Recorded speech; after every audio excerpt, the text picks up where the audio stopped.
రాబోయే రోజుల్లో data governance ప్రభావం చూపిస్తుందన్నారు ఏపీ సీఎం చంద్రబాబు. ప్రభుత్వ ఫైల్స్ అన్నీ ప్రస్తుతం ఆన్లైన్లోనే ఉన్నాయని తెలిపారు. ఆర్థిక సమస్యలు ఉన్నాయన్న ముఖ్యమంత్రి రెవెన్యూపై ఎప్పటికప్పుడు దృష్టి పెట్టాలని సూచించారు. సచివాలయంలో జరిగిన డేటా ఆధారిత పాలన సదస్సులో పాల్గొన్నారు CM Chandrababu.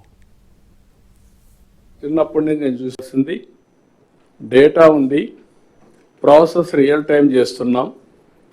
Real time communicate చేయడానికి WhatsApp, not only WhatsApp, online services provide చేయాలని మన ఉద్దేశం. ఈరోజు నేను చూస్తుంటాను, చిన్నప్పటి నుంచి నేను చూశాను, చదువుకోవడానికి పోవడానికి నేను 10 సర్టిఫికేట్లు తీసుకోవాలి.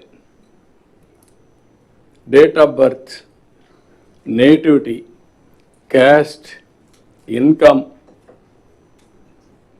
అదే మరి వేరియస్ ఒకసారి ప్రీవియస్ ఎగ్జామ్స్ జరుగుంటే ఎక్కడ చదువుంటే మళ్ళీ దాంట్లో మార్క్స్, ఇలాంటివన్నీ తీసుకోవడానికి అనేక ఇబ్బందులు అన్నమాట.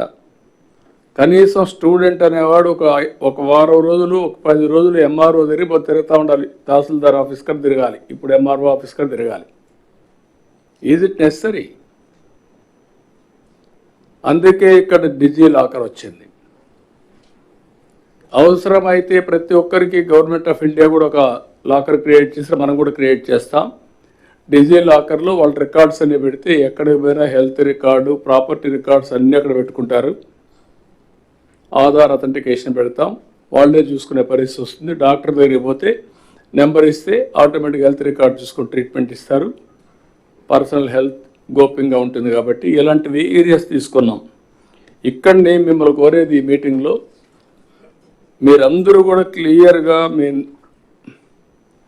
మీ డిపార్ట్మెంట్కి ఏం వర్తిస్తుందో ఆలోచించడం, ఓవరాల్గా కాన్సెప్ట్ అర్థం చేసుకోవడం.